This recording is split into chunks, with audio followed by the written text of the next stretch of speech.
All right, today is the day. I'm Jarvie here at Builder Creator Studios, and I'm here to introduce you to this, our premier project here at the studios. This is the Arete Supercar.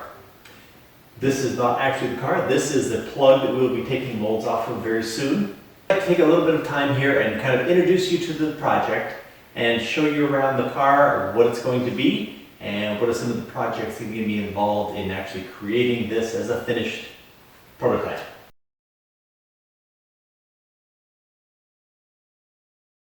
All right, today is the day. We're here in the shop and I had a friend of the family stop by and had some questions about the car. And I thought this would be a good opportunity to go ahead and give you a full description of the Arete project. Jared knows just a little bit about it, but we're gonna do a whole lot more explanation here as I try to answer a few of his questions. Okay, Jay, I love the look of your car and it's so, man, I gotta think of good words. We're gonna have to redo this. I want to say fantastic, but that's not it. Whatever the word is that left you speechless. Well, you can come up with all the words you want anyway, but so what do you want to know about the car? What will anybody else there on the internet also you think would like to know about the car? Okay, Jay, I would like to know where this car started. How did you get to the point where you could actually do what you did with this car? I mean, I've always dreamed of doing something like this, but I have no idea where to even start. So are you talking this car or cars in general? Well, let me just go back to kind of a prehistory of myself and how I got involved with cars. Of course, when I was a teenager, like most teenage boys, I had this insatiable desire for owning a sports car.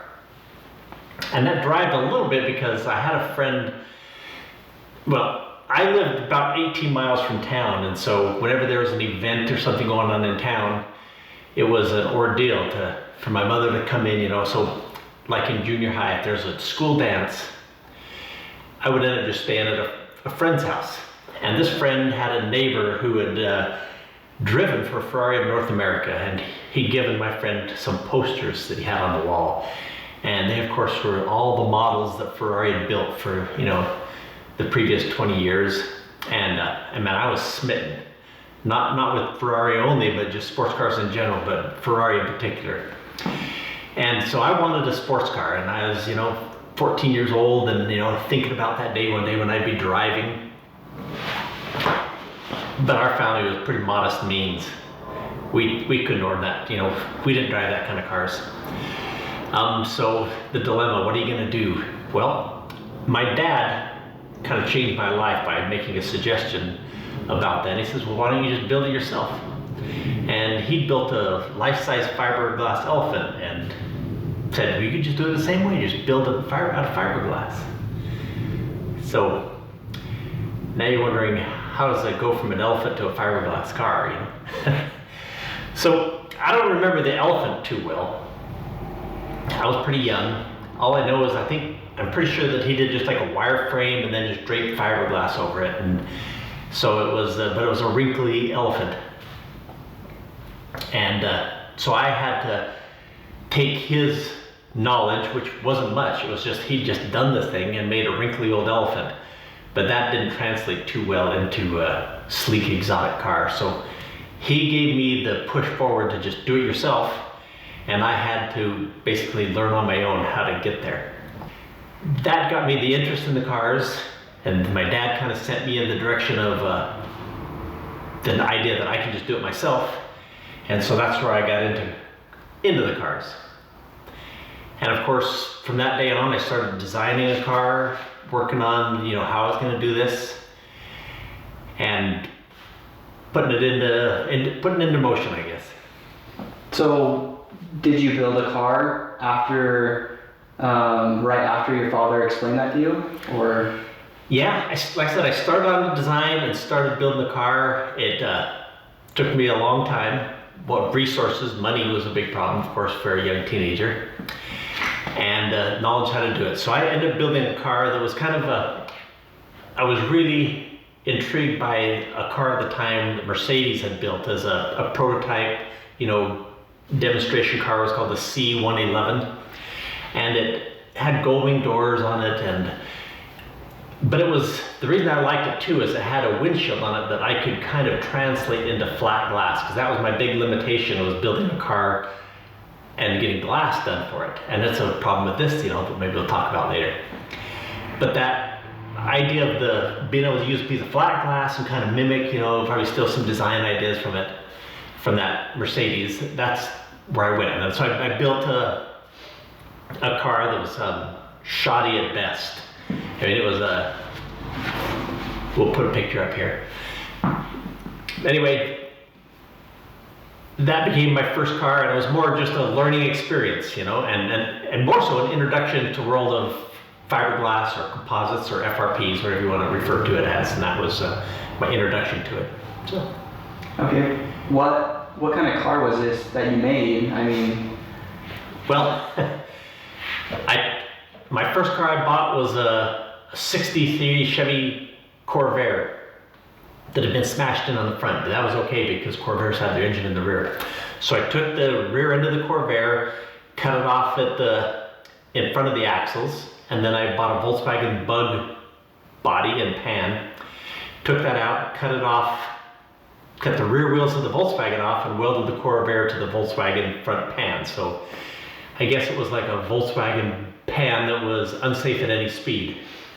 I don't know if you know the reference to that. Maybe people out there will. Anyway, and then I just built a fiberglass body that went on top of that and tried adding the things. I mean, it was plagued with problems. Everything from the pedal for the Volkswagen pulled a cable, and on the Corvair that had a mechanism to translate that to a push action. So I never did have full throttle in it. And anyway, it was always plagued with problems. Of course, that's what the first car prototype is. Awesome. So you said this happened around the time that your father was around. I'm curious to know how old you were. Yeah, like I said, I started when I was about 14 is when I really had the urge to start doing this, I was like, oh yeah, I can have this car built by the time I'm 16. Well, no, I was more like 18 before the car was finished enough that I was driving it around. And where is this car now? Well, I ended up serving a mission for our church, and while I was on my mission, I owed my mother some money, and somebody had asked about the car that was stored at my brother's house, and so I said, go ahead. My brother sold it. I think the guy that bought it was just building a sandrail, probably just for the engine, and scrapped the rest of it. Like I said, that's okay, because it was just kind of an experiment in Jay learning how to do things, I guess. Okay. Well, the car that you have here is super unique. The body I've never really seen anywhere else. Where did you come up with the design?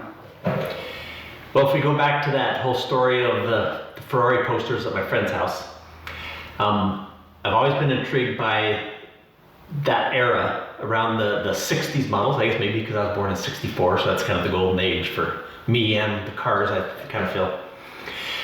And at that time, the design was all influenced heavily by two men, and I kind of call this my tribute to the two Sergios. And so those two men were Sergio Scaglietti.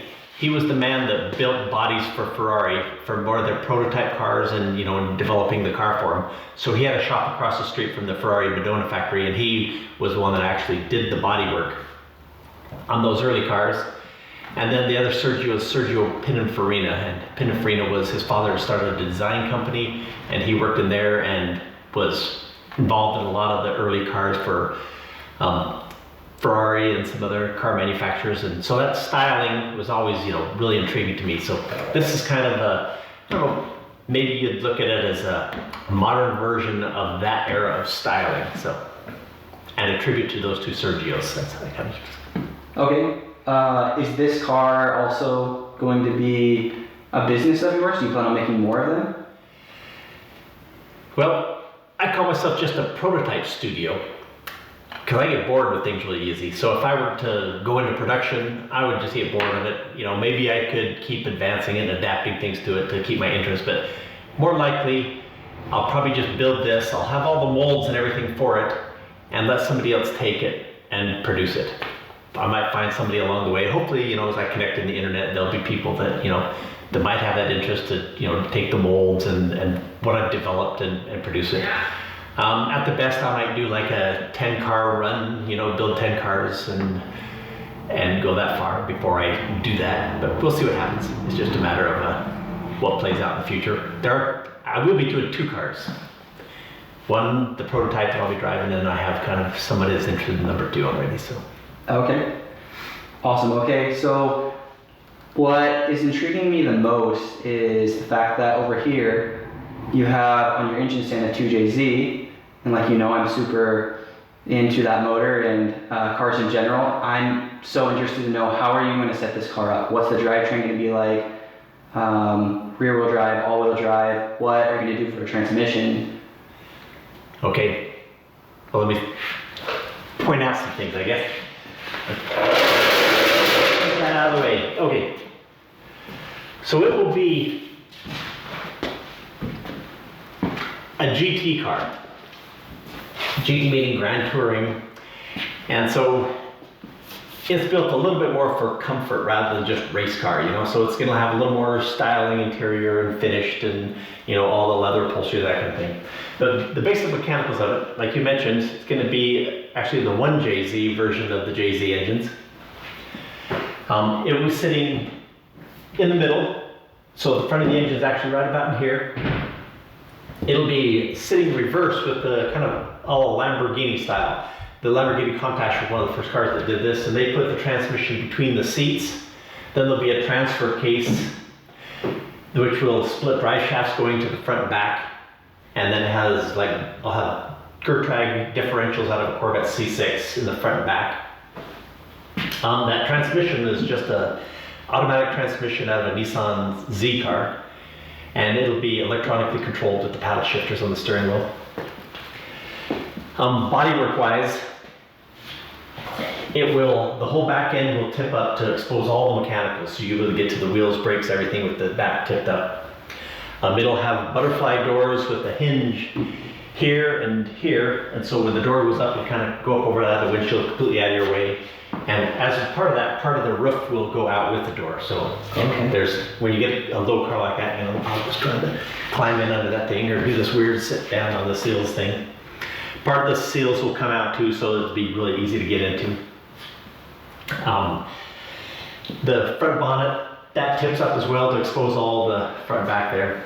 It will be a monocoque composite tub in the center with a chromoly steel tubing frame around the engine that suspension will mount to, and then a small subframe up front to this front suspension will hook up. It'll have I don't know if in the video you can see the front kind of looks funky, but it will have actually a full carbon graphite front splitter in the front, and then a diffuser in the back. This little section in the back here will be a wing, an active aero wing that'll come up. There'll be some other aerodynamic features, and this thing kind of looks like, kind of funky under there right now, but there'll actually be some carbon graphite pieces that fit in underneath here for control of the aero on the tunnel. So what the principle of it is the air comes in the front splitter, you get some lift by the wing of the splitter, and then it narrows down as it comes around the driver's seat. And as it narrows down, that creates kind of a Venturi effect that also adds a little suction to the ground. And then as it expands off the back, that also increases that suction as well. So it's a little active aerodynamic system. The car will be, this first one will be blue, kind of, I call it a deep blue, kind of a metallic cobalt, I guess you'd say. Mm-hmm. But there'll be carbon graphite accents on the car. Okay. Most of the composites will be S-glass fiberglass, which are really strong compared to what the average fiberglass you would then need to fix your boat and you bought at the parts store or whatever, is a much lower grade fiberglass. This will be S-glass, so it'll be really lightweight and strong. Of course, not quite as strong as carbon graphite, but maybe a sixth or less of the price to fabricate that way. So that's kind of the basic mechanicals of the car. People are always curious about the windshield. One of the design problems you come up against is I've decided that I wanted to build this all for $25,000 of material. Not that I couldn't have gone wild and spent more. Probably, it's easy to go wild and spend more when you're doing this kind of thing. But I thought, if I'm going to do this and put the information on the internet, for it to even be, a plausible idea for somebody that they could do the same thing, I can't just go wild on the price. So I thought, I'll keep it to $25,000. That's kind of, if you can afford a car, or maybe you can spread some of that time like you do in a car payment. So you have to make some adjustments in your engineering decisions when you're keeping with the budget.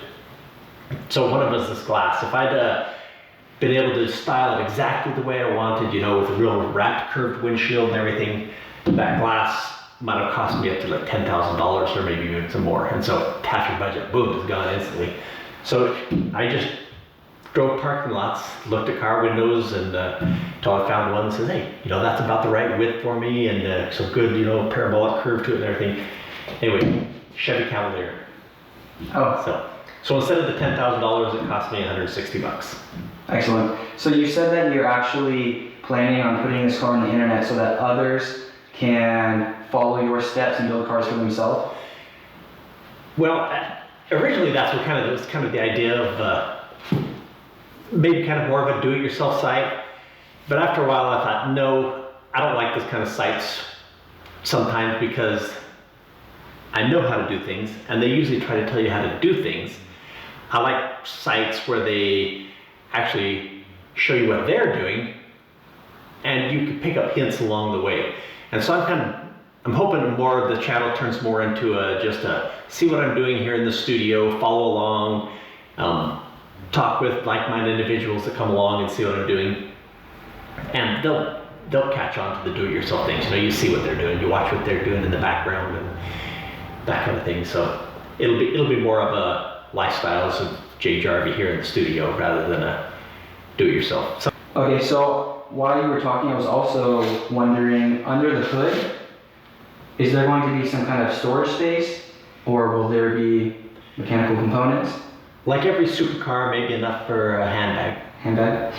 Okay. There'll actually be some pods right here on the side too for a piece of luggage on each side. Okay, and these air scoops, are those going to be for looks, or is it the car actually going to utilize those? Yeah, they'll be for cooling.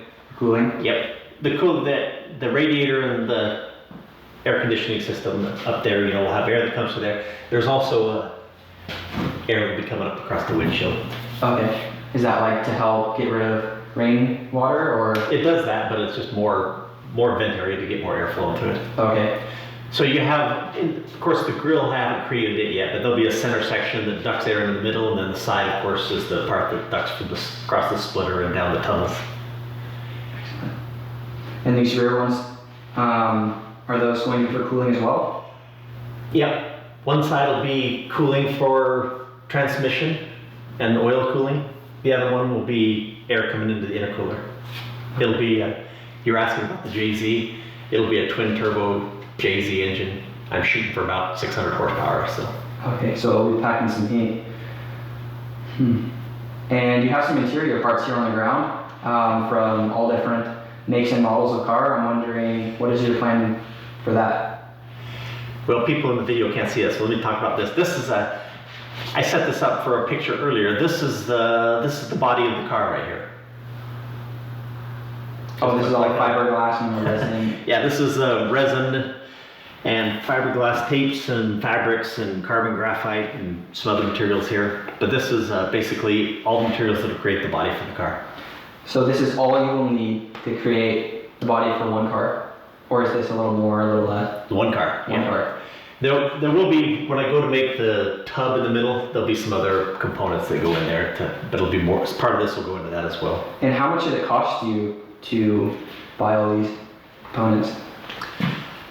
Hard to say because there's some other materials here that aren't in this pile that came with the order, so probably about $3,000 right here. Okay. So when you're comparing that to the supercar world, that's a pretty budget. Of course, if I pay myself $5 an hour, it's going to be a really expensive car. It's all in the time. So you're asking about components. grab something here that people can't see, and that over there. I have some parts for the steering system. Of course, part of that budget thing is being able to use some recycled things. And you have to kind of consider, if I'm going to produce a few of these cars, people aren't going to want wrecking yard parts in their car. So